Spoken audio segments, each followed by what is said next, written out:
100 நாள் வேலை திட்டத்தை முடக்க நினைக்கும் மத்திய அரசை கண்டித்து தஞ்சாவூரில் விவசாயிகள் குறைதீர்க்கும் நாள் கூட்டத்தில் விவசாயிகள் வெளிநடப்பு செய்து ஆர்ப்பாட்டம் செய்தனர். தஞ்சை மாவட்டம் ஆட்சியர் அலுவலகத்தில் மாவட்ட ஆட்சியர் பிரியங்கா பங்கஜம் தலைமையில் விவசாயிகள் குறைதீர்க்கும் நாள் கூட்டம் நடைபெற்றது.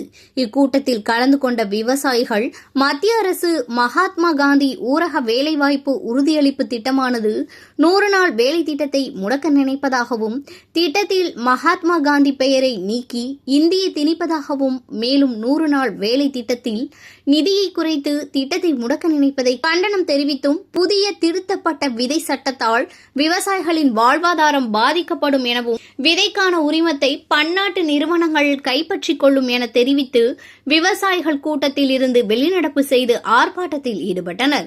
இதே கோரிக்கையை முன்வைத்து மற்றொரு விவசாய சங்கத்தினர் கழுத்தில் மாலையுடன் வந்து ஆர்ப்பாட்டத்தில் ஈடுபட்டு விவசாயிகள் கடன் முழுவதையும் தள்ளுபடி செய்ய வேண்டும், கர்நாடக அரசு மேகதாது அணை கட்டக்கூடாது என கோஷங்களை எழுப்பி ஆர்ப்பாட்டத்தில் ஈடுபட்டனர்.